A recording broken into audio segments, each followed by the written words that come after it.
Assalamualaikum warahmatullahi wabarakatuh.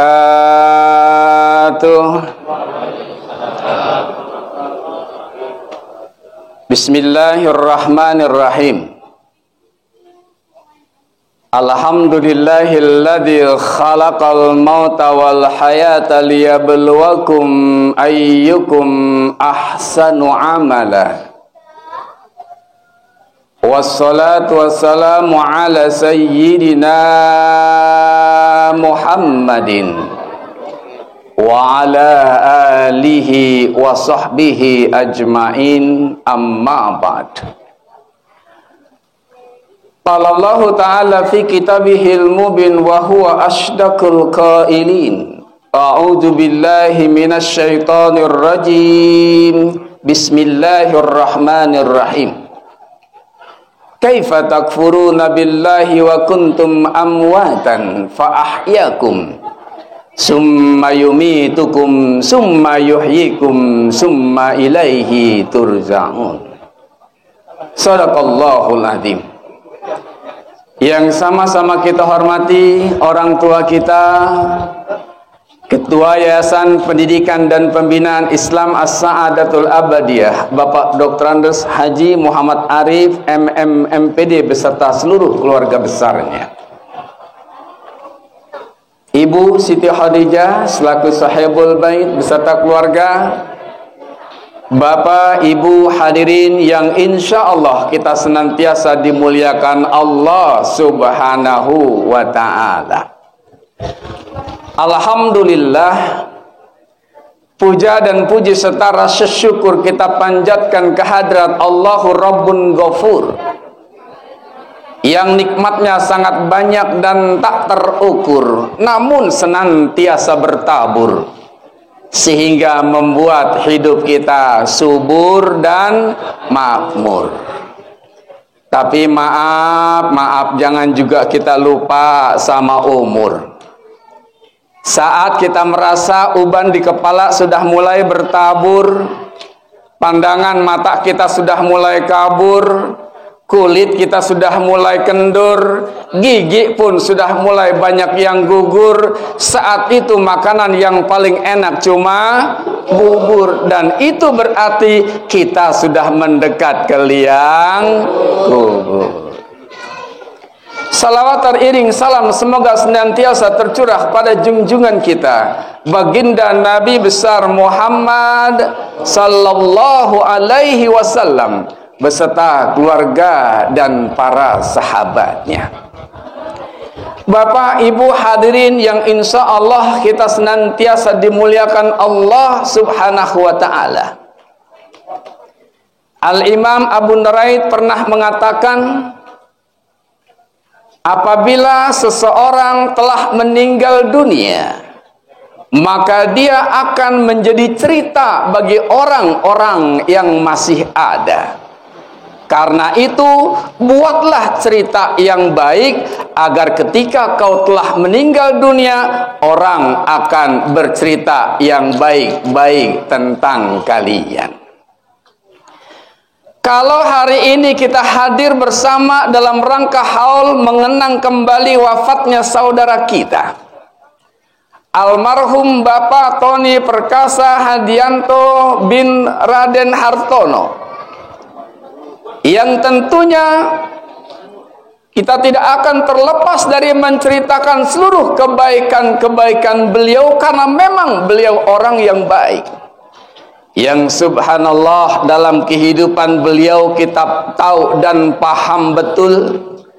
Tutur kata beliau sangat lembah lembut dan baik. Sikap dan kepribadian almarhum sangat baik.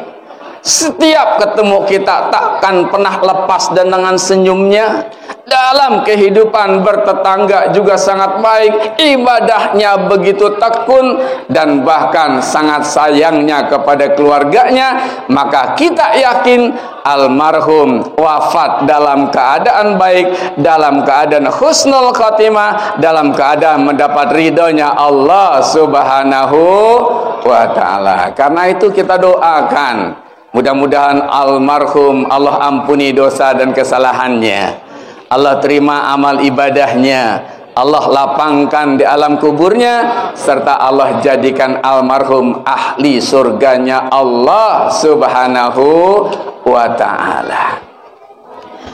Bapak ibu hadirin yang dirahmati Allah, Rasul pernah mengingatkan kita, uzkuru mahasina mautakum, berceritalah kamu, ingat-ingatlah olehmu kebaikan-kebaikan apabila ada saudaramu yang wafat di antara kamu. Jadi kalau kita diperintahkan oleh Rasul, ketika kita hadir dalam sebuah majlis, di dalamnya mungkin ada acara haul, yang kita ceritakan adalah cerita-cerita yang baik tentang kehidupan almarhum. Oleh karena itulah, kalau almarhum wafat ini sudah membawa cerita. Wafat, beliau sudah meninggalkan cerita buat istrinya, buat anak-anaknya, bahkan nanti buat cucu-cucunya, dan juga meninggalkan cerita buat kita semua. Dan insya Allah cerita-cerita tentang almarhum itu cerita-cerita yang baik-baik, karena tidak ada sedikit pun sela di antara almarhum yang cerita-cerita yang tidak baik. Nah, tinggal kita nih, kita sekarang sedang melakoni kehidupan, kita sekarang sedang membuat cerita, supaya nanti ketika kita wafat, supaya nanti ketika kita meninggal, diceritakan yang baik-baik. Sekarang kita buat cerita yang baik-baik. Kita masih punya kesempatan membuat cerita yang baik. Sebab kalau seseorang mati dengan membawa keburukan, membawa sikap-sikap jelek, maka tidak mustahil ketika dia wafat, orang yang ada di sekitarnya juga akan menceritakan yang tidak baik. Walaupun Nabi perintahkan, ceritalah yang baik-baik saja. Tapi kalau dalam kehidupan kita selalu isi dengan perbuatan-perbuatan baik, maka insya Allah ketika kita meninggal nanti, kita sudah membuat nih rangkaian cerita-cerita yang baik, yang akan menjadi bahan cerita yang baik buat orang-orang yang kita tinggalkan. Karena gajah mati meninggalkan gading, macan mati meninggalkan belang, manusia mati meninggalkan cerita. Persiapkan oleh kita cerita-cerita yang baik untuk orang-orang yang kita tinggalkan.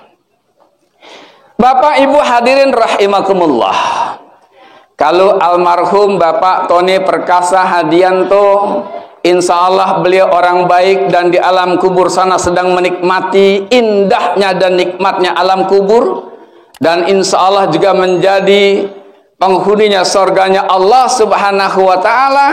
Kan sekarang yang perlu kita tanya nih, gimana kita gitu. Bagaimana kita? Apakah kita juga nanti akan mati dalam kebaikan? Apakah kita juga akan mati dalam keadaan husnul khatimah? Atau kebalikannya? Ini yang perlu kita perhatikan. Kenapa? Allah ingatkan kita dalam Al-Quran, kaifa takfuruna billahi wa kuntum amwatan fa ahyakum summa yumitukum summa yuhyikum summa ilaihi turja'un. Kata Allah, kenapa kamu ingkar? Dulunya kamu mati, kemudian aku hidupkan kamu, kemudian aku matikan lagi kamu, dan kemudian aku hidupkan kamu, dan kepadakulah kamu nanti akan dikembalikan. Jadi tahapan kehidupan kita ini 2 kali mati, 2 kali hidup. Allah tuh memerintahkan kita jangan kita ingkar itu. Kenapa kamu ingkar sih? Kan dulunya kamu mati, kita belum ada dulu. Fa'ahyakum, kita dihidupkan, lahir kita ke alam dunia, sekarang kita masa hidup. Sumayumitukum, nanti suatu saat kita akan dimatikan oleh Allah, azal datang menjemput. Sumayuhyikum, akan dihidupkan kembali di hari kebangkitan, dan kepada Allah lah nanti kita akan kembali. Jadi itu sudah menjadi sebuah kata yang pasti, bahwa cepat atau lambat suatu saat pasti kita akan menyusul almarhum, pasti kita juga akan meninggal dunia. Kullu nafsin za'iqatul maut, tiap yang bernyawa pasti menjumpai kematian. Faiza jaa ajaluhum la yastakhiruna sa'ata wa la yastaqdimun. Ajal kalau sudah tiba datangnya, enggak ada yang bisa kita majukan sesaat ataupun mundurkan walaupun sesaat. Dan maaf, Tidak ada satupun di antara kita yang bisa lari ketika ajal itu datang menjemput. Aina ma takunu yudrikumul maut walau kuntum fi burujim musayyadah. Di mana saja kamu berada, kematian pasti akan menjumpai kamu walaupun kamu bersembunyi dalam sebuah benteng yang amat kokoh. Jadi kita hanya tinggal nunggu giliran. Kapannya menjadi rahasia Allah. Tidak jadi ukuran usia, tidak jadi ukuran dalam keadaan sehat atau sakit. Enggak kenal itu ustadz atau biasa, laki atau perempuan.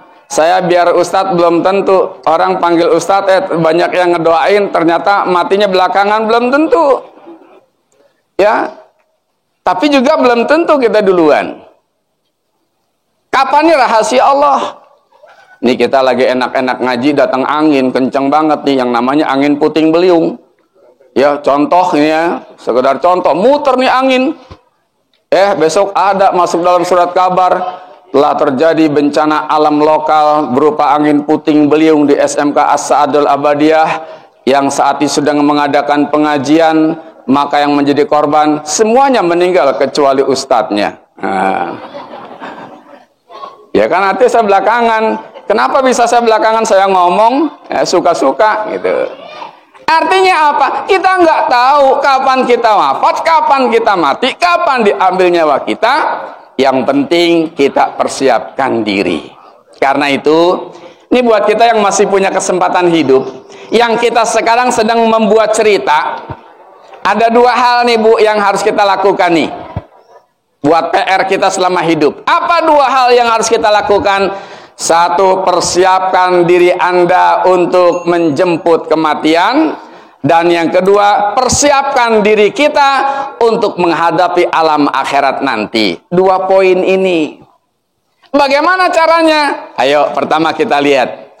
Bagaimana kita mempersiapkan diri menjemput kematian. Karena itu pasti datang. Apa yang bisa kita lakukan ketika kita akan mempersiapkan diri menjemput kematian? Pertama, Bu, sering-sering kita nengokin orang yang sedang sakit. Kenapa kita nengok orang sakit? Ya Allah, ketika kita nengok orang sakit, kita baru sadar betapa manfaat, betapa pentingnya nikmat sehat. Ketika orang sedang sakit, merintih dia, makan tidak enak, tidur pun tidak nyenyak, gelisah selalu hidupnya, badan kurus kering. Oh, terasalah oleh kita, oh betapa nikmatnya sehat. Sehingga ketika kita banyak nengokin orang sakit, kita akan pergunakan waktu kita diberikan kesehatan untuk ibadah kepada Allah Subhanahu wa ta'ala. Yang kedua, kalau bisa suka-suka atau sering kita memandu orang yang sedang sakaratul maut. Jadi kalau ada orang sakit sedang sakaratul maut, jangan kita lari, jangan kita ngejauhin, jangan kita takut. Napas udah sampai tenggorokan, gue ngeri ngelihatnya. Jangan deketi, bimbing dia membaca kalimat tauhid, la ilaha illallah, kita bimbing. Saat itu ternyata kita menjumpai seseorang yang sedang sakaratul maut. Betapa perihnya, betapa pedihnya, betapa dahsyatnya. Maka insya Allah itu akan mengingatkan kita bahwa suatu saat nanti kita juga akan sakaratul maut. Sehingga kita ingat Allah, kita ibadah kepada Allah. Kita nggak mau saat sakaratul maut mengalami penderitaan yang amat sangat. Dua, sering-sering kita hadir ketika ada seseorang yang saat sakaratul maut.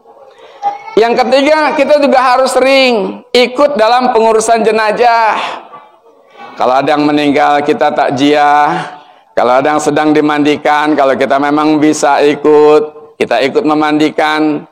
Atau paling tidak kita hadir saat mengkafankan. Saat sholat kita ikut menyolatkan. Saat jenazah dibawa ke makam kita juga ikut mengantarkan. Kenapa? Mengingatkan kita, ya Allah sekarang saya mandikan jenazah, ya Allah sekarang saya menyolatkan jenazah, ya Allah sekarang saya ngantar jenazah ini ke makamnya.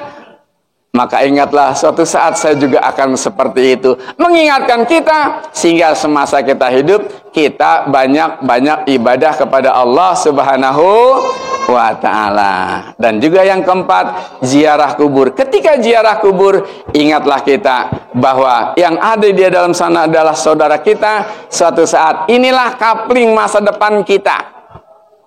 Andaikan kita punya rumah megah, mobil mewah, harta berlimpah, oh ternyata saat meninggal cuman kaplingnya 1 kali 2 meter doang. Itulah rumah idaman, itulah rumah masa depan. Sehingga kita tahu bahwa tempat kita kembali cuman sepetak tanah kecil.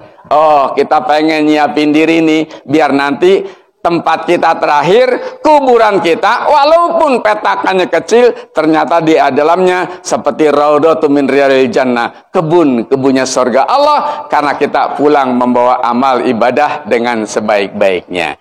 Tuh yang pertama, ayo kita siapkan untuk menjemput maut. Yang kedua, persiapan kita menghadap mahkamah Allah nih. Persiapan diri kita untuk menghadap Allah ketika kita nanti di alam akhirat. Apa yang mesti kita siapkan?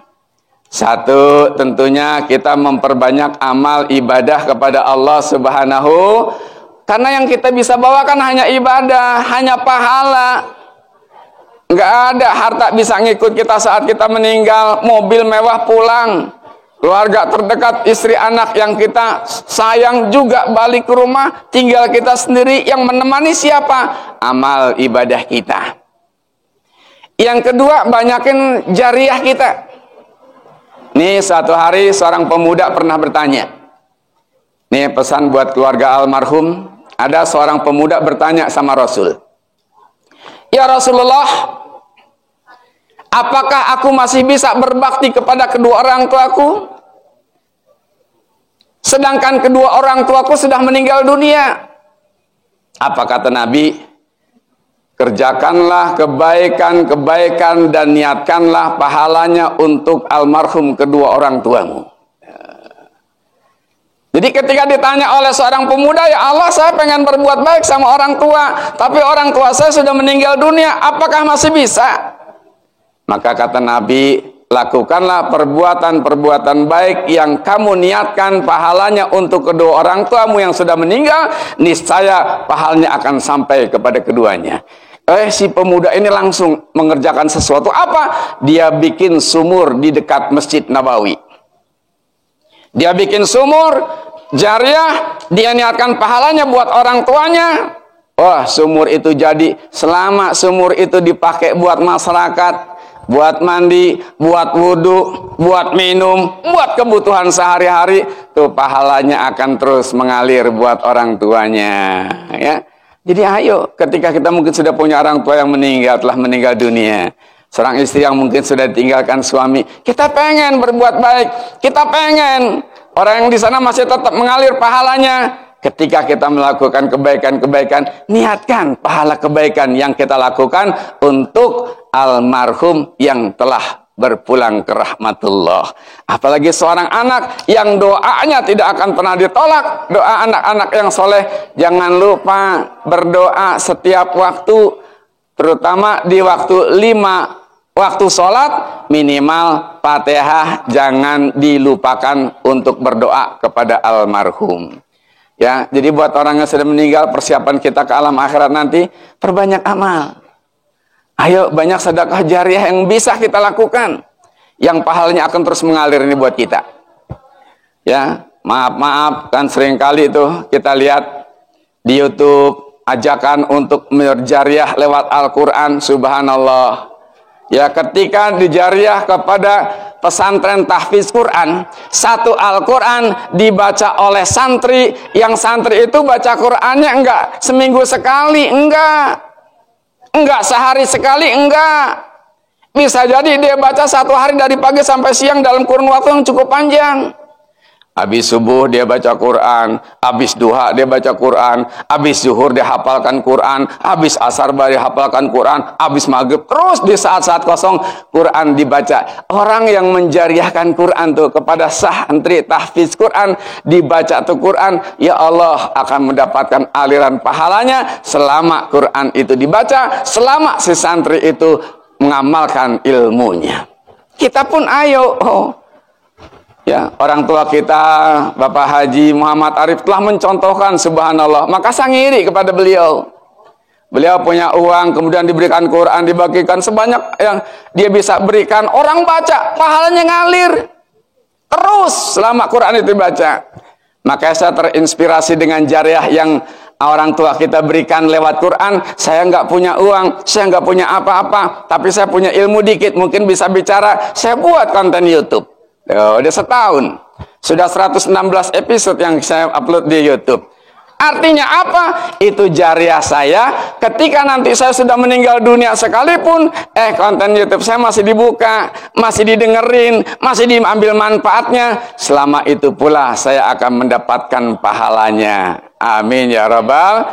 Lah Bapak Ibu yang ikut hadir pun, yang ikut mendukung, nih sekarang nanti saya upload di YouTube nih. Nanti saya kirim.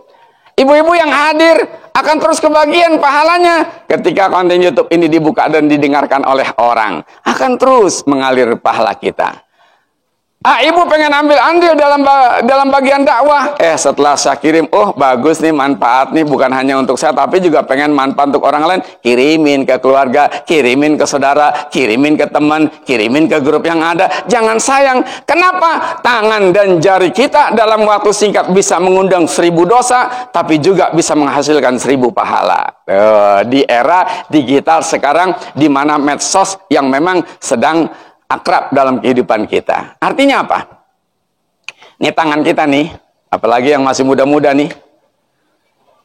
Dapat kiriman penyanyi dangdut yang lagi melenggak-lenggokan tubuh yang aduhainya dengan pakaian yang minim di atas panggung. Girang kagak kita ngelihatnya? Jujur aja seneng kan? Namanya setan kan? Seneng kita. Saking senangnya tuh, belakang bilang apa tuh? Kagak lihat mubazir katanya. Gua tonton dulu sampai habis. Itu. Ketika kita senang, padahal itu kemaksiatan, padahal itu mengundang dosa, tapi setan memang terus menggoda. Tangan kita gape banget tuh, kita kirim ke semua orang, kita kirim semua grup, kita kirim ke siapa aja yang ada di HP kita. 100 orang kita kirim, orang 100 kita itu membuka, kita kebagian 100 dosa dari 100 orang yang kita kirimkan.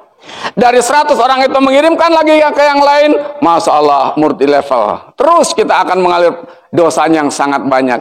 Lah kebalikannya, kalau kita ngirimkan yang baik-baik, 100 orang kita kirimkan, kita kebagian 100 pahala dari orang yang membuka apa yang kita kirim. Terus mengirimkannya lagi, terus. Inilah jariah kita yang bisa terus mengalir pahalanya selama kita itu masih bisa dimanfaatkan oleh orang lain. Tapi maaf, dalam kehidupan ini memang Rasul pun sudah ingatkan, hufatil jannatu bil makarih wa hufatin naru bis syahawat. Jalan menuju surga berat, susah, enggak enak. Tapi wahufatin naru bis syahawat, jalan menuju neraka itu dihiasi segala sesuatu yang mengenakan. Enjoy, seneng, girang kita. Kenapa? Jalan kepada menuju neraka.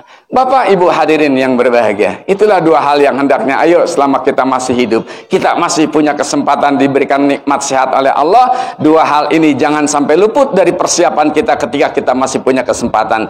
Persiapan kita menjelang ajal menjemput, mudah-mudahan kita wafatnya dalam keadaan husnul khatimah. Ketiga persiapan kita ketika kita akan diadili oleh Allah Subhanahu wa taala, berbanyak amal pahala, berbanyak kebajikan, berbanyak amal jariah, sehingga kita bisa mempertanggungjawabkan dengan sebaik-baiknya, dan kita termasuk hamba Allah yang akan mendapat ridhonya serta dimasukkan ke dalam surganya Allah Subhanahu wa taala. Demikian, mohon maaf atas segala kekurangannya. Wallahul muwaffiq ila aqwamit thoriq.